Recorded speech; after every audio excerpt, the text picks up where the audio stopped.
에베소서라는 책은 교회 공동체를 위한 성경이다라는 별명을 갖고 있습니다. 왜냐하면 성경에서 교회에 관한 이야기, 교회 안에서 부르심을 받고 쓰임받는 자들에 관한 내용들이 자주 나오기 때문입니다. 교회에 관한 이야기이기에 당연히 그 안에서 봉사하는 자들에 대한 이야기도 많이 나옵니다. 에베소서 4장에 보면은 직분에 관한 이야기도 나오고 5장에선 아내와 남편이 서로를 어떻게 섬겨야 하는지도 나옵니다. 6장에선 부모와 자식과의 관계, 그리고 하나님의 전신 갑주에 대해서도 기록되어 있습니다. 이것들은 다 하나님 안에서 공동체가 유지되기 위해선 어떤 마음과 태도로 서로 섬겨야 하는지를 잘 보여주고 있는 내용인 거죠. 그렇기에 그 기초가 되는 구원은 정말로 중요합니다.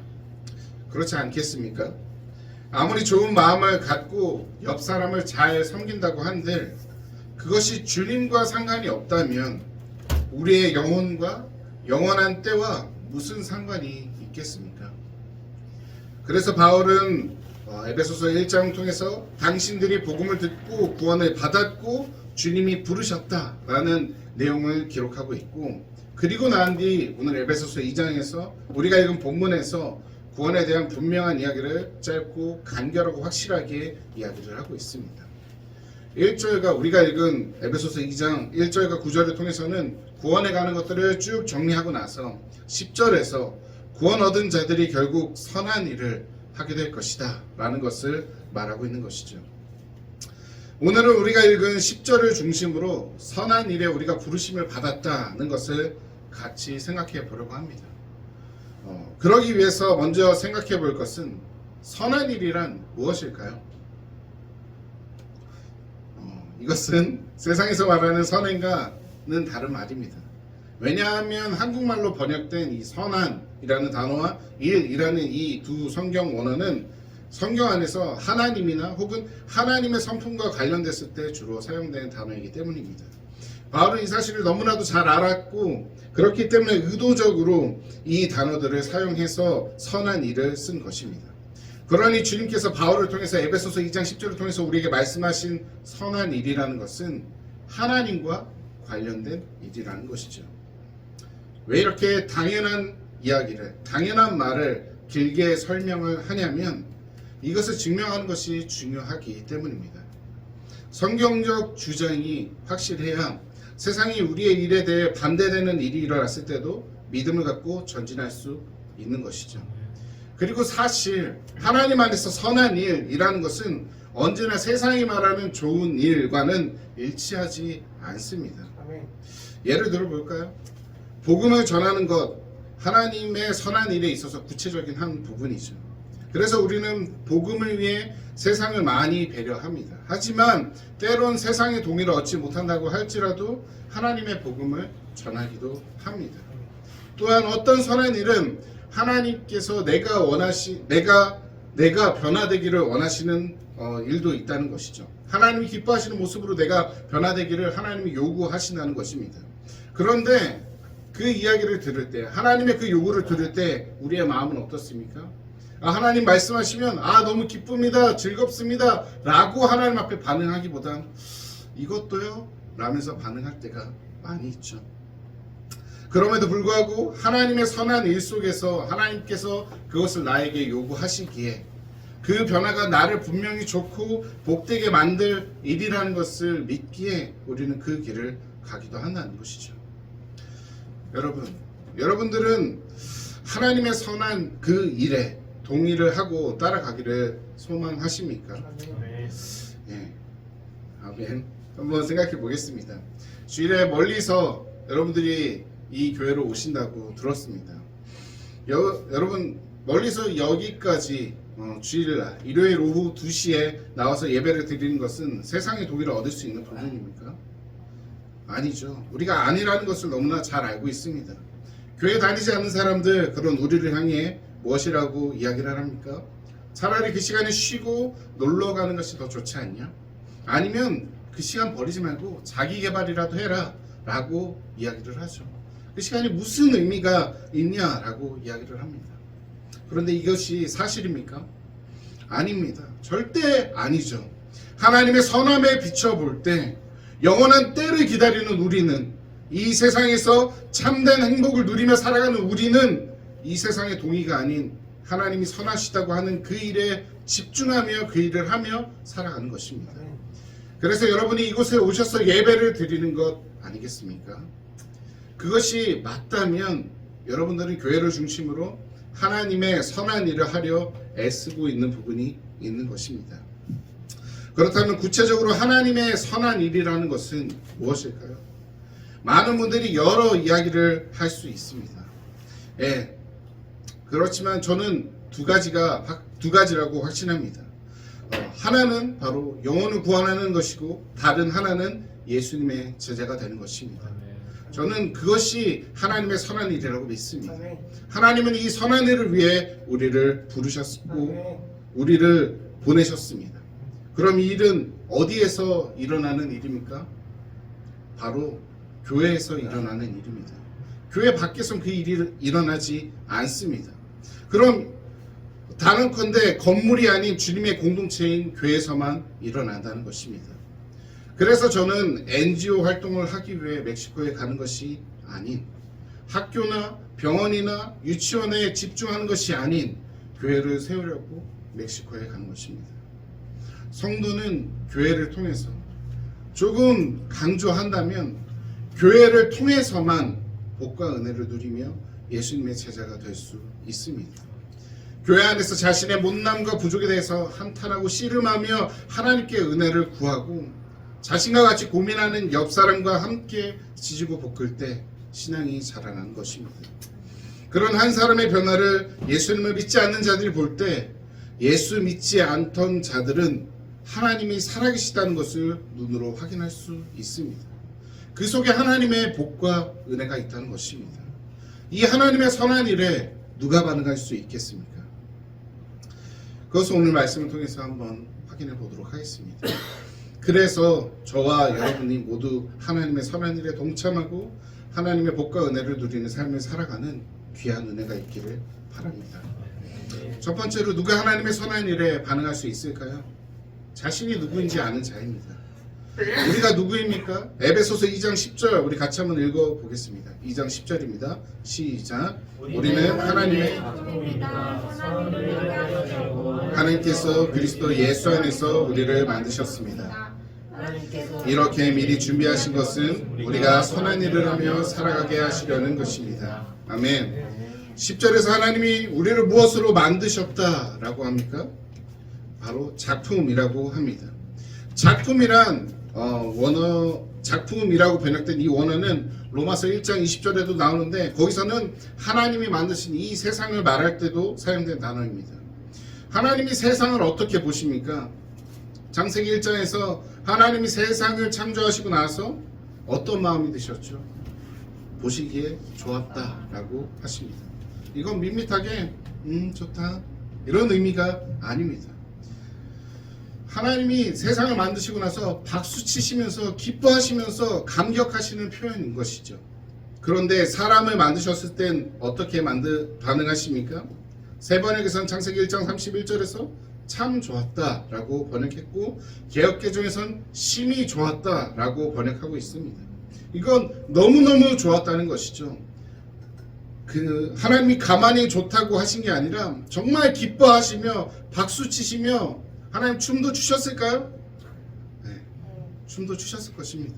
전 춤추며 하나님 기뻐하셨을 것이라고 믿습니다. 그 하나님께서 우리를 그런 마음으로 창조하셨다는 것이죠. 하나님의 이 마음은 지금도 동일합니다. 왜 동일합니까? 죄로 인해 죽었던 우리가 다시 회복되었기 때문입니다. 에베소서 2장 1절과 10절은 그 사실을 선언하고 있습니다. 우리가 다시 이렇게 된 것은 우리의 노력과 우리의 애씀이 아닌 하나님의 전적인 은혜라고 말합니다. 우리가 전적인 하나님의 사랑과 은혜로 구원을 얻었다고 이야기하고 있습니다. 그로 인해 우리는 하나님께서 정말 기뻐하셨고 춤추셨던 작품인 모습으로 다시 회복된 것이죠. 우리가 다시 작품이라는 사실을 확인받았다는 것입니다. 이것을 깨닫는 자가 하나님의 선한 일에 반응할 수 있습니다. 에베소서 2장 5절에 범죄로 죽은 우리를 그리스도와 함께 살려주셨습니다. 여러분은 은혜로 구원을 얻었습니다. 여기서 원래 우리의 존재가 무엇이라고 이야기를 합니까? 범죄로 이미 죽어버린 자라고 합니다.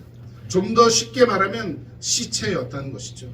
죽어버려서 사랑하는 가족이 아무리 울고 불고 안겨도 아무런 반응을 할 수 없던 그런 시체와 같은 상태였다는 것입니다. 원래 우리의 존재가 그랬습니다. 살아있다고 생각하면서 이 땅에서 즐겁고 행복하면서 먹고 마시고 살아갔던 그 존재가 사실은 실제로는 죽은 상태였다는 것이죠. 그런데 그런 우리를 하나님께서 그리스도와 함께 살려주셨습니다. 그로 인해 우리의 몸과 영혼은 어떻게 되었습니까? 진정한 생기를 되찾았습니다. 죽어버린 눈으로 보던 이전의 삶에서 살아있는 눈으로 이 세상을 보게 됩니다. 죽어버린 몸으로 살아가던 삶의 양식에서 벗어나 생기 있는 몸으로 하나님의 뜻을 따라 살게 된 것이죠. 이전엔 죄로 인해 하나님과 우리 사이가 막혀 있어 하나님께 반응할 수 없었지만 그리스도의 십자가의 보혈을 믿고 그 은혜로 구원을 입게 되니 하나님의 말씀에 반응할 수 있게 된 것입니다. 살아났으니 감격과 감사 속에 하나님께 선하게 반응할 수 있게 된 것입니다. 여러분은 여러분이 하나님의 작품이라는 사실을 믿으십니까? 하나님께서 여러분을 그리스도와 바꾸셨다는 그 사실을 정말로 믿으십니까? 여러분에게 그럴 만한 가치가 있습니까? 왜 아멘이 없죠? 일주일 아니 어제만 생각해도 우리 스스로가 그렇지 못한 존재라는 것을 우리는 너무나 잘 알고 있습니다. 우리는 그런 존재가 아닙니다. 그런 우리에게 조건이 하나도 없습니다. 그런데 하나님이 그렇다고 해주십니다. 그것이 신비이며 감사이죠. 내 쪽에서 아무리 생각해봐도 나는 구원받을 만한 자격이 하나도 없는데, 전혀 없는데 하나님이 나를 사랑하시고 구원하셨습니다. 그리고 나서 나를 의인으로 여겨주십니다. 나는 여전히 못났는데, 나는 여전히 부족한데 하나님이 괜찮다며 의인이라고 하신다는 것이죠. 그 사실에 대해서 예수께서 변호하시고 성령께서 보증하십니다. 그러니 우리는 감격하며 감사합니다. 이것이 우리의 진심이죠. 때론 우리가 부족한 모습을 보일 때도 있지만 하나님을 향한 감사와 감격이 있는 것이 우리의 진심입니다. 혹시 여러분들에게 구원과 십자가에 대한 감격과 감사가 사라지셨다면, 여러분이 하나님의 보배로운 작품이라는 사실에 대한 확신과 기쁨이 사라지셨다면 하나님 앞에 매달리셔야 합니다.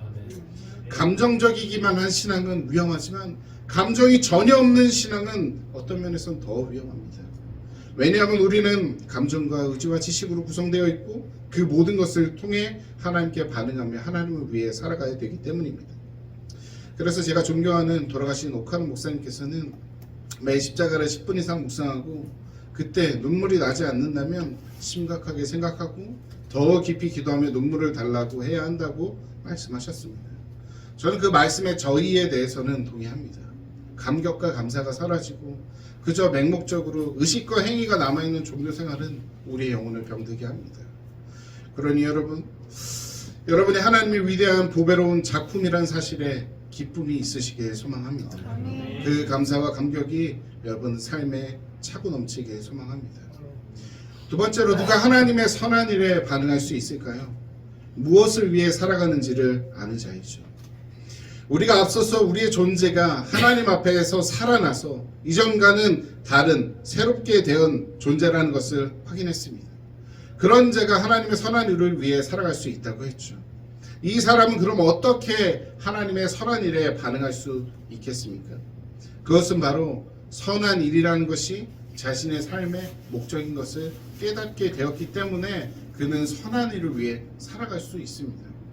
그렇다면 왜 구원 얻은 자는 자신이 선한 일을 해야 한다는 자라는 것을 깨닫게 될까요? 우리 에베소서 2장 10절 다시 한번 읽어볼까요? 읽겠습니다. 시작. 우리는 하나님의 작품입니다. 그리스도 예수 안에서 우리를 만드셨습니다.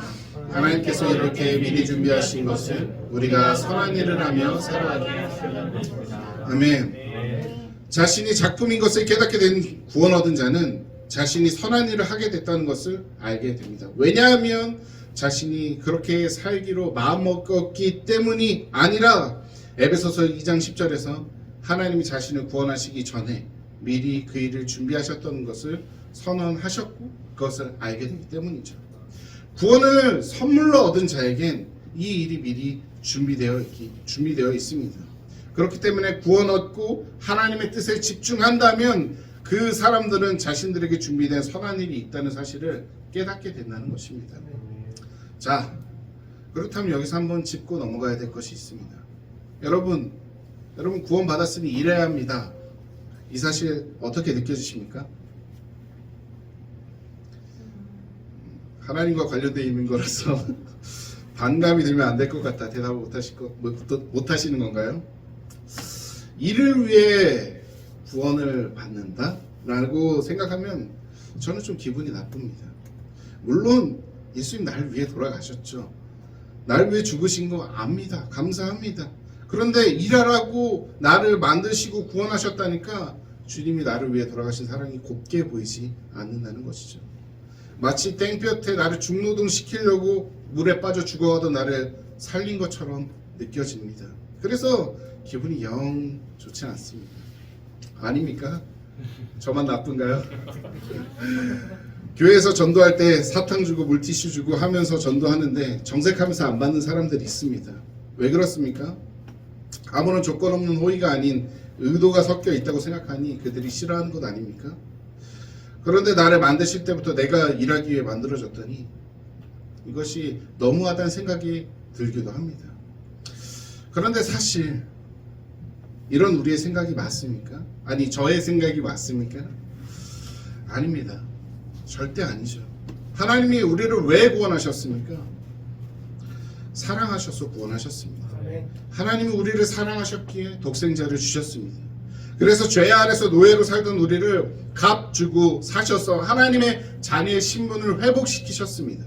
아버지이신 하나님께서 우리에게 일만 시키려고 구원하셨겠습니까? 사랑하는 사람에게 더 일을 많이 몰아주는 이상한 분 아닙니다. 하나님은 그런 분이 아니죠. 그리고 사실 하나님이 그럴 필요가 없으십니다. 만약 하나님께서 일에 집중하신다면 모든 것을 하시고 모든 것을 할 수 있으시고 실수가 없으신 하나님이 일에 직접 하시는 것이 더 깔끔하고 완벽하고 아름답습니다. 사실 하나님 나라의 일이 하나님이 직접 하시면 더 깔끔하고 완벽하고 아름답습니다. 그런데 하나님은 그것을 원하지 않으신다는 거죠. 왜 그렇습니까? 왜냐하면 우리가 그 일에 동참하시길 원하기 때문입니다. 그래서 그 일을 통해서 결국 우리가 복되기를 기대하시기 때문입니다. 이것은 마치 어린아이가 글씨를 쓰는 것보다는 부모가 글씨를 쓰는 것이 더 정확하고 깔끔함에도 아이가 그 과정을 통해 글씨를 잘 쓰고 결국엔 자신의 생각을 잘 정리해서 표현하길 기대하는 마음으로 아이 대신 모든 글을 쓰지 않는 부모의 마음과 같은 것이죠. 그래서 아담이 타락할 것을 아심에도 하나님은 아담을 만드셨고 우리가 살며 때때로 못난 모습을 보일 것을 아심에도 하나님은 우리를 통해서 하나님이 드러나고 하나님의 일이 되어지길 원하시는 것입니다. 이 일을 통해서 우리가 더욱 하나님의 복과 은혜를 누리며 살아가기를 원하신다는 것이죠. 하나님이 그 자리로 저와 여러분들을 초청하셨습니다. 그러니 하나님께서 일하자고 부르셨을 때 땡볕에서 중노동할 것을 생각하지 마시고 하나님과 함께 즐겁게 일하며 교제하며 하나님과 함께하는 그 하나님과의 교제를 생각하시면서 일하시는 저와 여러분들이 되기를 바랍니다. 그렇게 주저하지 않으실 때 하나님의 복과 은혜가 우리의 삶에 풍성하게 넘치게 될 줄 믿습니다. 아멘. 세 번째로 누가 하나님의 선한 일에 반응할 수 있을까요? 바로 능력 있는 자입니다. 일을 하기 위해서는 에너지가 필요합니다. 물건을 옮기기 위해서도 힘이 필요하죠. 아주 무거운 차를 내가 들어서 옮길 수 있습니까? 없습니다. 그런데 기중기는 옮길 수 있죠. 왜냐하면 나는 무거운 차를 들 힘이 없지만 기중기는 그 무게를 감당할 만한 힘이 있기 때문입니다. 이것은 우리의 눈에 보이는 이 세상의 일에만 해당하는 것이 아닌 선한 일, 하나님의 일에도 마찬가지입니다. 하나님의 선한 일을 여러분의 힘과 능력으로 하실 수 있습니까? 아닙니다. 겉으로 드러난 행위들은 어쩌면 하실 수 있을지도 모르겠습니다. 눈에 보이는 모습으로는 잘 하는 것처럼 비춰질 수는 있습니다. 그러나 진정한 의미에서 선한 일은 할 수 없는 것입니다. 이 부분을 오해했던 사람들이 있습니다. 그들이 누굽니까? 예수님 시대의 대제사장들과 바리새인들이었죠. 그들은 자신들이 하나님의 선한 일에 가장 열심히 가장 잘하고 있다고 생각하며 행동했고 살아갔습니다. 그런데 그들에 대한 주님의 평가가 어떠합니까? 여러 평가가 있지만 마태복음 7장 21절과 23절에서 주여 주여 하며 주님을 부르짖고 선지자 노릇도 하고 귀신도 쫓고 권능도 행해도 그들을 향해서 불법을 행하는 자들이라고 평가를 하셨습니다. 너무 무섭지 않습니까? 사람들 보기에 대단해 보이는 자들, 거룩하고 신령한 자들이라고 비춰질지라도 사실은 그들은 불법을 행하는 자들이었다는 것입니다. 왜 그렇습니까? 하나님과 상관없는 충성 봉사를 했기 때문입니다. 겉으로 보기엔 하나님의 선한 일이었으나 사실은 하나님과 관련 없는 일이었다는 것이죠. 그럼 하나님과 관련이 있는 일은 무엇입니까? 하나님의 힘으로 하나님의 일을 하는 것입니다. 내가 하나님의 일의 방향과 뜻을 정하고 가는 것이 아니라 하나님께 물으며 하나님의 뜻에 따라가야 합니다. 나의 열정과 힘이 아닌 하나님께 순종하는 것으로 행해야 한다는 것이죠.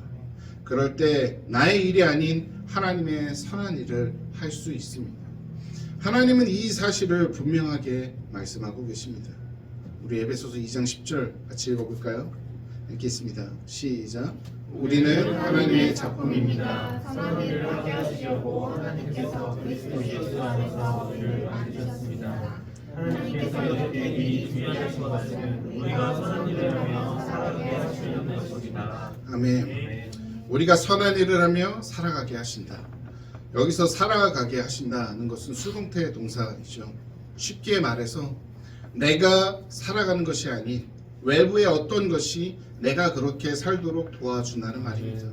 다시 설명하면 하나님의 선한 일을 하며 살아가는 것은 하나님이 힘을 주셔서 선한 일을 할 수 있도록 인도하신다는 것입니다. 주님은 우리에게 사역을 처음 맡기실 때부터 그랬습니다.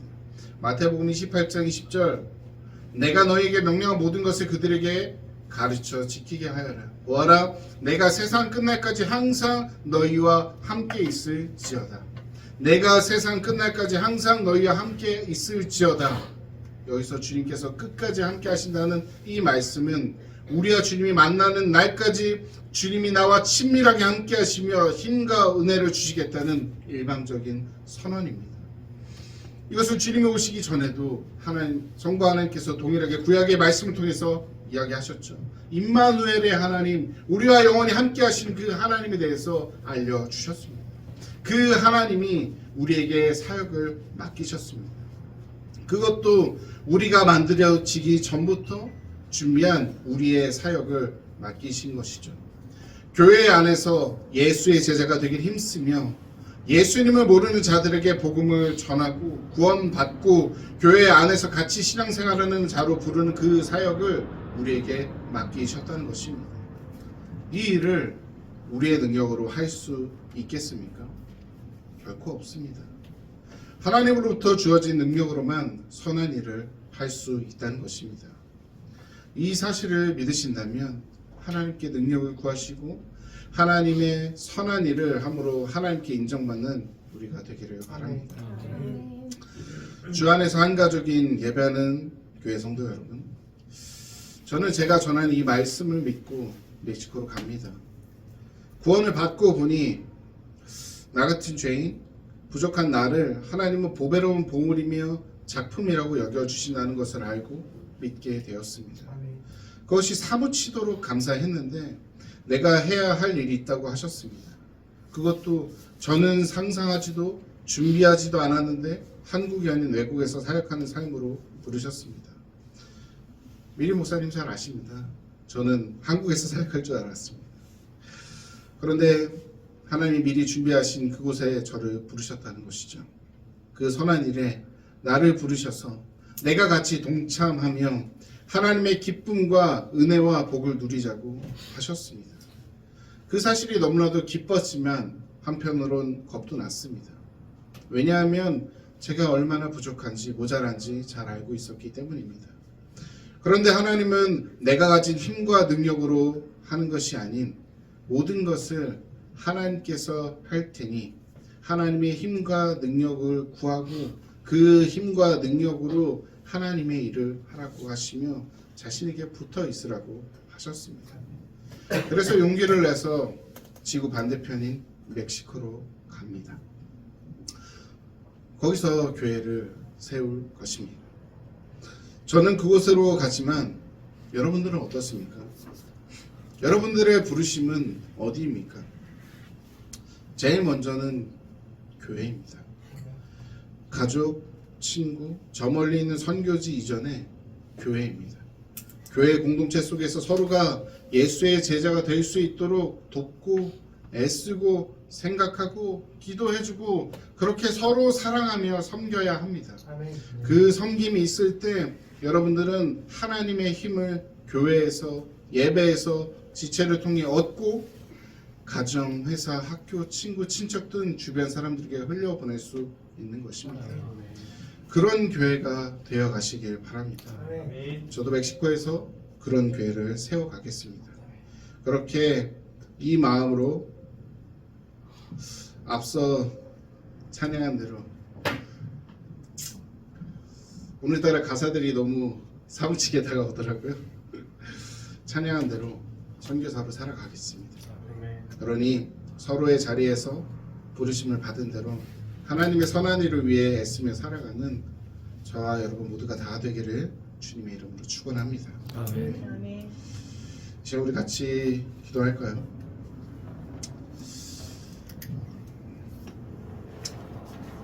말씀을 통해서 내가 새롭게 깨닫게 된 것이 있다면, 내가 새롭게 결단한 것이 있다면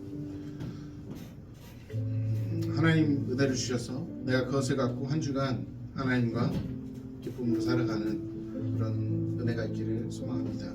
라는 마음을 갖고 우리 같이 결단하며 기도하시고 제가 마무리 기도하고 말씀 마치도록 하겠습니다. 기도하시겠습니다.